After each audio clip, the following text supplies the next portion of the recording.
We are on the item which says the chairman's address. I say one or two things about him. I know, of course, we know that we're talking about pharmacist Michael Oyibanjo Paul, and he is from Ogun State, in case you don't know. He's a former immigration officer, in case you don't know. He attended the Great Ife, in case you don't know, and that was in 1973.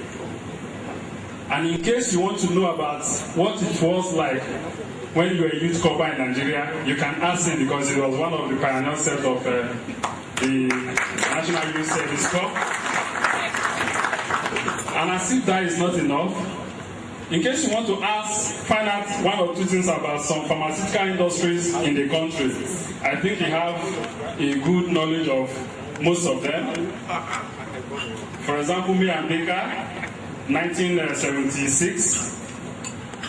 Speakline and French, 1977. Then Vital Biotics, 1978. And of course, you know that these companies are there and will come to the ground one. Then, like they said, Rome is not built in a day. And I think that is one lesson that I picked out from this. That what we now know and we see at Osolo Way started way back 36 years ago. And that was at Surulere. Started as a Molson Banjo enterprise. And today, at number 47 Osolo Way, Ajawo Estate, Lagos, we have an edifice, Molson House. And that is Molson Pharmaceuticals Limited. So, an effort of 36 years. Then, if you want to talk about the visions, you are still a man of vision. And let me just read out some of the commendation and award that he has received, both for his industrial and charitable efforts. Rotary Club Award, Industrialist of the Year, that was in 1998. Fellowship Award from the Pharmaceutical Society of Nigeria, 2006. Prestigious Leadership Award of Excellence from Science Teachers Association of Nigeria, that was in 1999. Eminent Person Award from the Nigerian Association of Industrial Pharmacists, and then ECOWAS Golden Award in 1998. Of course, to plan it all, the same year, he was recognized by the Guardian newspaper as the Man of the Year. Ladies and gentlemen, please join me in welcoming the chairman of this occasion, pharmacist Michael Paul, to the podium.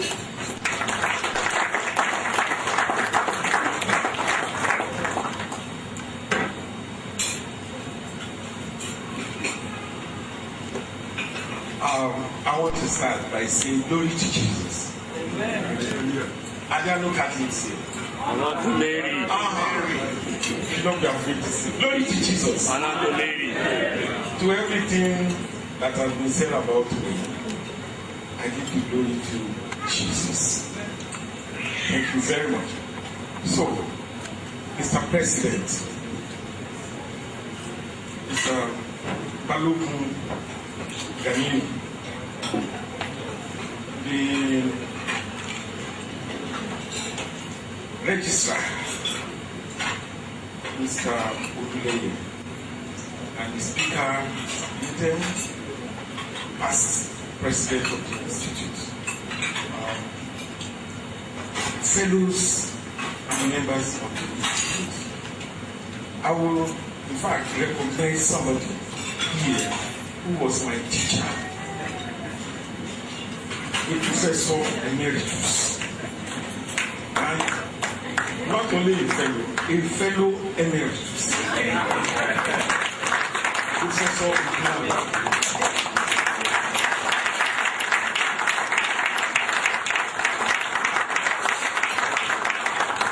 He taught me pharmacy.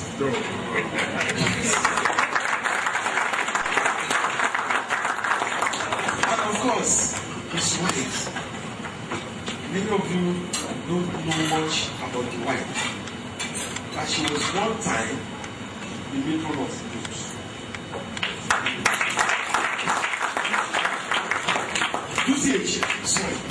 Science College, Ipan. And I call her Mama Victoria Gowon.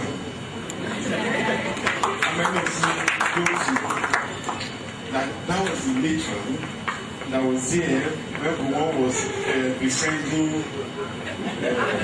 Victoria Gowon, and they will meet in her room quite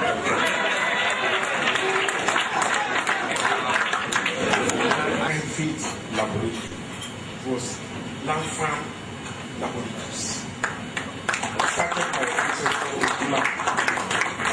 I don't know which one is older, maybe himself or Ipan. First private laboratory in Nigeria. And we expected to see more. But I only know of one. What's the name? The one at Ajao Estate. Batu. So when you are talking about public analysts, I was just wondering that there are so many public analysts who have the qualification. But that's all. They have added them to their qualification, but they are not performing. If it is to open laboratory. And I think the essence of this, as he has emphasized, is that we have more public analysts.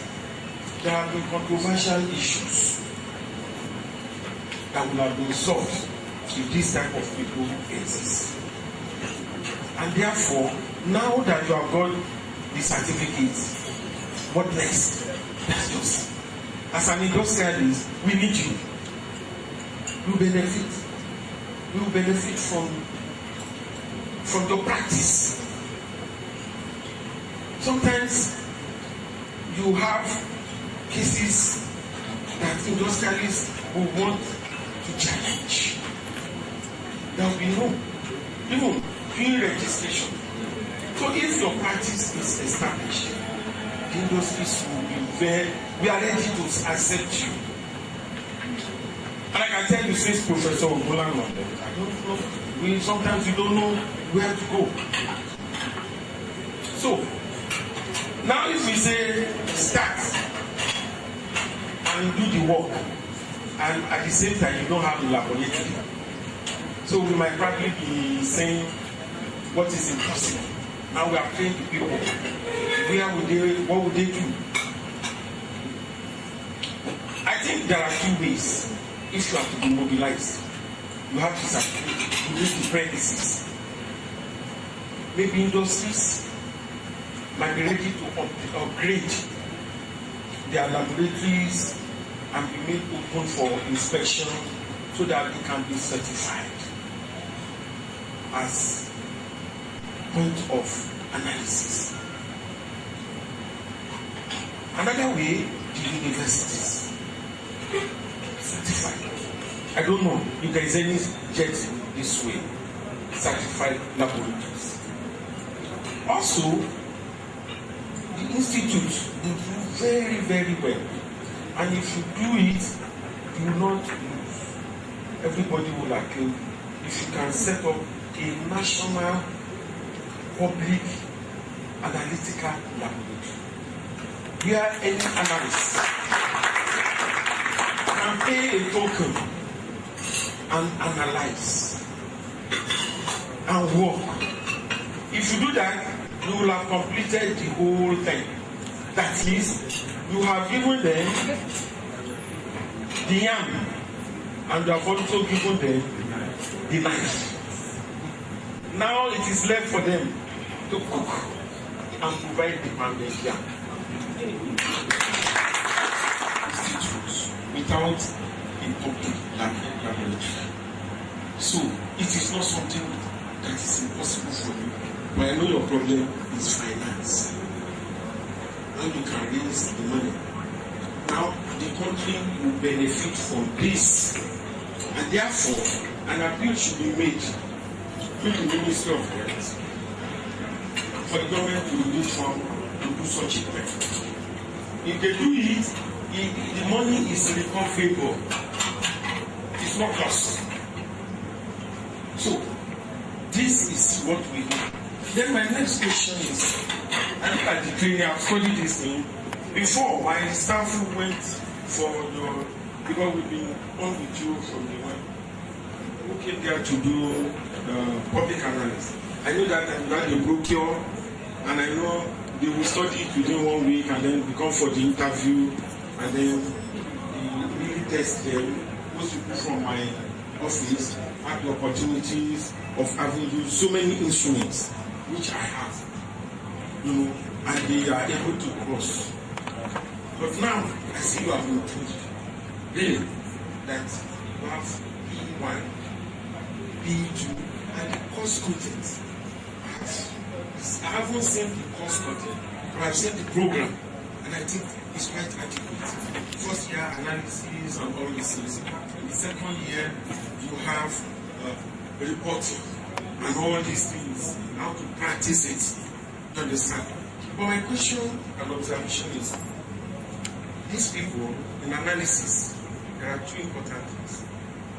The analysis of the chemical and the biological safety of the products. So, and then now you have devices. And these people are specialized for, and I think maybe you should specialize them in biological, chemical, and device. So that when we call them, we give him within your period that can make him a chemist. And when you look at the chemist, how many you will give him to become an analyst? There was somebody I gave job to do that involves HPLC. But if you have to take microbiology, I think it's time to think of specializing. This analyst is specialized in microbiology. This specialist is specialized in chemistry. This one, hospital based. Or if he's capable of doing everything, then make him a super analyst.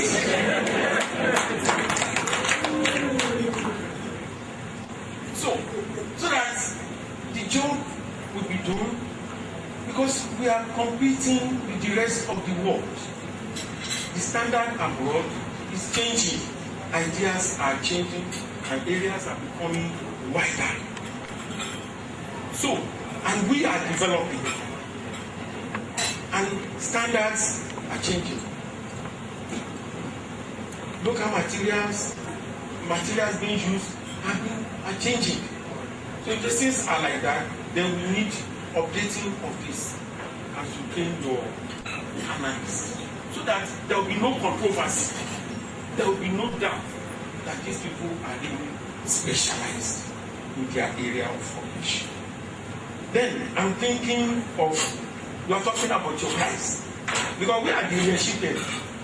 What people you will need are industrials, small scale, medium, and highly developed.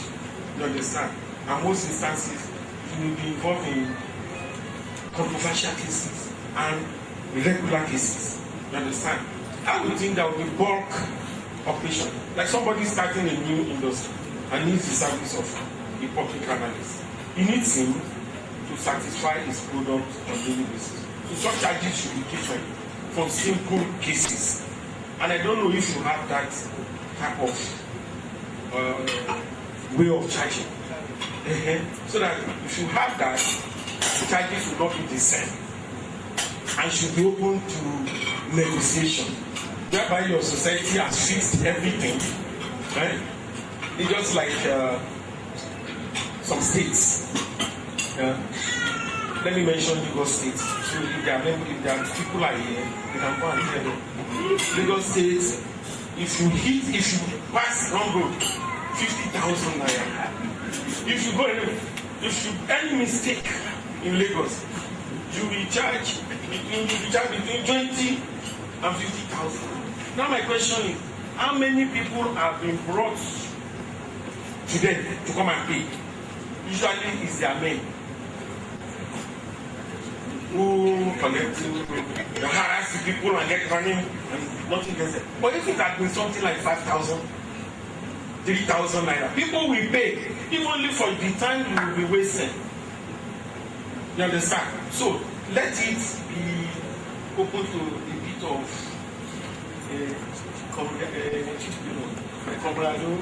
relationship, so that it can be negotiated, and that would be okay. So where the rule is broken, even when you give your uncle discount,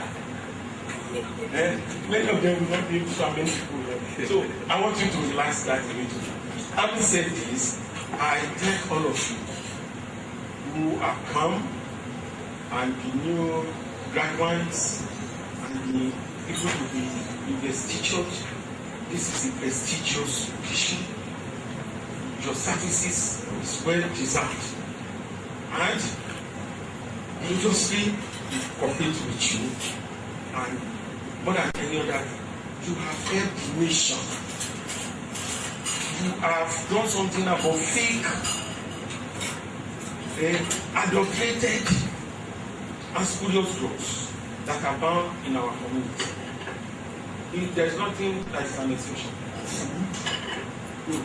There are cookies that are nearly got so bad at Papa, and people are still buying them. Until now, that when they are, I don't know, maybe, I don't know what they do with them, but it is out of the market. Either they fry them and give to them. Now that destroy them. That's something. There are other equipments coming from India, devices. Some of them you put patients on them. Before you know, the patient is on the floor.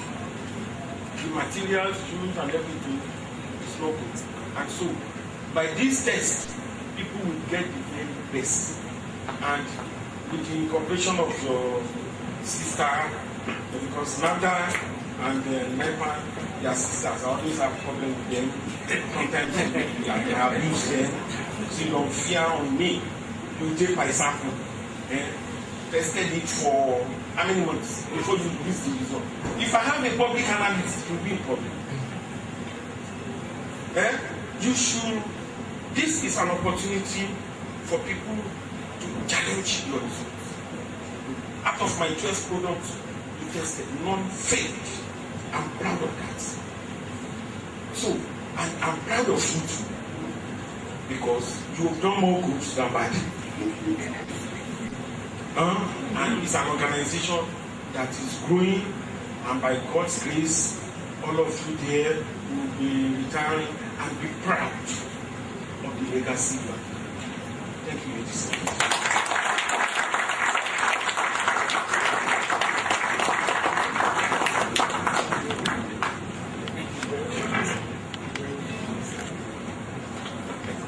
Ladies and gentlemen, I think we have had enough food for thought. So can we put our hands together and give a resounding applause to pharmacist Cont for that chairman's address that he just presented to us. And before I take the next item on the program, as the handshakes are going on, let me just quickly introduce one of our elders too, the past president of the Institute, Mr. D.A. Ako, is the managing director of Ipan Laboratories in Ipan. Sir, you're welcome. I hope it was not the traffic. Welcome, sir. Ladies and gentlemen, the next item is the Investiture/Induction lecture.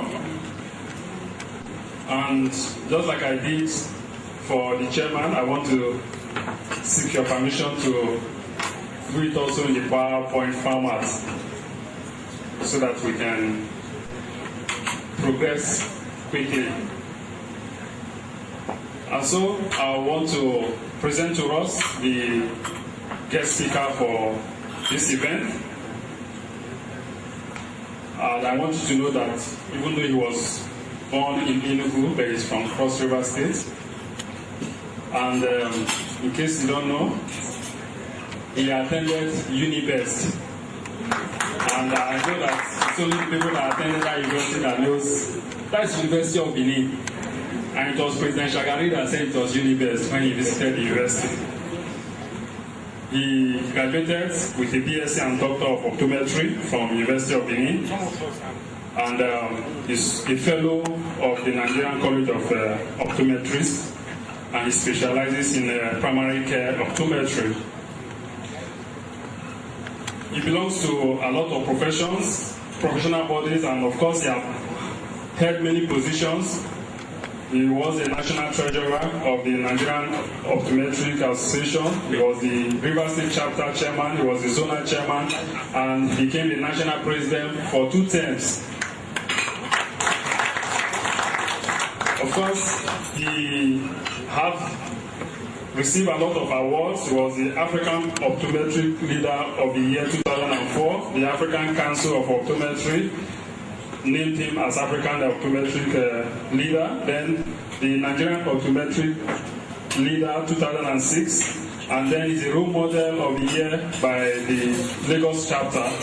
And of course, the Eye Care Award magazine also gave him an award in 2009 and 2011. He joined the boards, the Optometrists and Dispensing Optician Registration Board of Nigeria, ODORBN, as an assistant registrar in 2007, and he was appointed the Registrar Chief Executive in 2010, and up to today is the henchman of that board. Ladies and gentlemen, please join me in welcoming our guest speaker for this Investiture and Induction program, the person of Dr. Samuel Ntem, to the podium.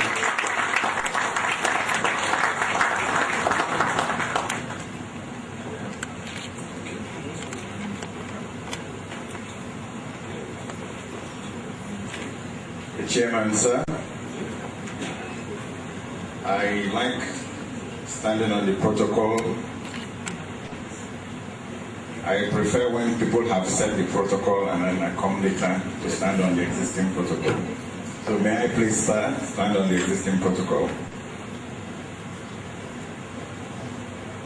When Professor Ulule called me and said he wanted me to be the guest speaker for this occasion, I told him to just give me a day, because it's somebody whose request I'm not at liberty to refuse.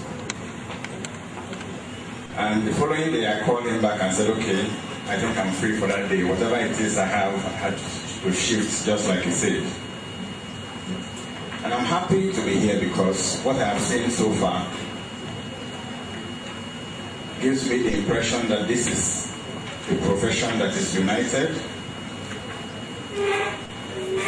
a profession where the elders are given the respect that befits them. Physicists and the chemists went to the ocean for a small picnic. When the physicist saw the waves, he admired the waves and he said, he had to do some small work to find out how the waves were formed. So he walked into the ocean, and of course he was drowned. Then the biologist looked at the ocean and said, he has to do some research work on the flora and the fauna. So he too walked into the ocean and was drowned. The chemist stood by and observed for a long time and then took some notes. And what the chemist said was, the biologists and the physicists are soluble in ocean water.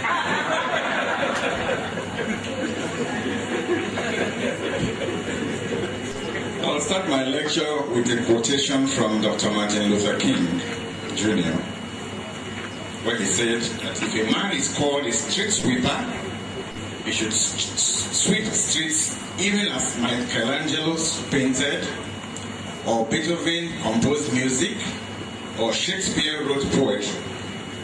He should sweep streets so well that all the hosts of heaven and earth will pause to say, here lived a great street sweeper who did his job well.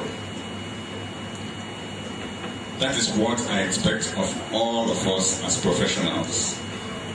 Whatever job you are doing, do it well. Globalization has increased the pressure on organizations with an increasing need to effectively manage oneself properly and also manage clients. Today, organizations place great emphasis on personal responsibility and initiative. Managing yourself effectively and working productively with others is critical to both your professional success and the success of your organization.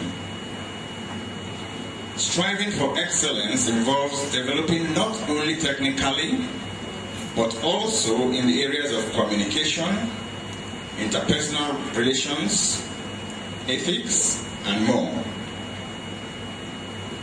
Professionalism is predominantly an attitude developed and nurtured over time by the individual, taking pride in the job, committing to quality, and showing great passion and devotion to the job. Professionalism is not something you earn just in one day. It's something you work for. We learn every day. With well over 25 years of experience as a professional optometrist, I am still learning. And I tell my colleagues that they should still learn. I remember once when I was telling somebody that I can learn from anybody, even the cleaner. When my receptionist, my secretary will want to stop some people from coming to see me, I told her a small story. I said, look, there was somebody who went to a psychiatric home to see a patient. And because he took his car from the mechanic in a hurry, he drove to the psychiatric home, which was like 15 kilometers from the city. And when he got there, he rushed in to see the patient, who is a relative. And then as he came out, so he was wondering aloud and talking to himself. Oh, what am I going to do? This is 15 kilometers from town. What am I going to do? And there's no way I can get a vehicle to go to town and buy these bolts and come and fix this thing now. There was an inmate of the psychiatric home sitting on the half wall there, watching him. So that story. Okay? Because he heard him wandering out aloud and said, okay, why don't you remove one bolt from each of the other tires and put inside this one that has gone out? That way, you can drive into town, get to buy other bolts and fix the other ones that are lost. That way, you can get into town. The man was shocked. He looked at the man again, and he was talking to himself again. How can this come from a madman? How can such sense come from a madman? The man heard him, and the man said, okay, now crazy are crazy, so I'm not foolish. So you can learn from whoever it is you think may not help you influence others to do the same. Professional excellence is based on the notion that there is an intertwined relationship between a successful organization and a highly skilled staff. It supports both sides of this relationship because it encourages the development of technical skills which help the organization compete for challenging projects and helps individual staff develop their personal skills and advance their careers. Now, who is a professional? In the past, it used to be said that the professionals that were then known were the medical doctors, the engineers, the lawyers, the architects, and commissioned military officer. Then they said the professional used to be regarded as a person who is an expert at his or her work or chosen occupation and is engaged to undertake a specialized set of tasks and to complete them for a fee. But these days, The term is used to apply to pharmacists, nurses, optometrists, accountants, public analysts, educators, scientists, just about everybody. And in some cases, some companies use the term professional to imply the quality of their workmanship or service. You'll see some people call themselves nail care professionals. Excellence, on the other hand, can be described as the state or quality of excelling or being noticeably exceptionally good, surpassing goodness, virtue, or extreme merit. It could also be used as a standard of performance. Excellence actually comes as a result of constant practice. For you to be regarded as an excellent person, you may have been noticed to have been doing something and doing it very well constantly over time. Not just doing it once and then you think you'll be regarded as somebody who is excellent. Excellence is what everyone seeks in life. The concept of excellence is one's motivation to become the best of everything. It is an expectation that one would like to achieve by maintaining high standards with persistence, perseverance, and passion in whatever one does. In pursuit of building professional excellence, it must be driven by one's values rather than just driven by one's goals. This is because goals can change, but values are stable and solid. As a professional, the commitment to maintain one's values and provide the quality of care the job requires is the level of expectation that promotes excellence. Building professional excellence. What is professional excellence? Is it simply a matter of obtaining recognition for your work? Climbing the corporate ladder, no matter how you get there? Owning your own company? I don't think so. These may be noble goals and may be a legitimate part of professional excellence for some people. Professional excellence goes beyond these to include some key qualities: interpersonal skills, appearance, communication skills, time management, confidence, being ethical, accepting personal responsibility for one's decisions and actions, and being knowledgeable. In fact, this appearance parts can knock you off at an interview.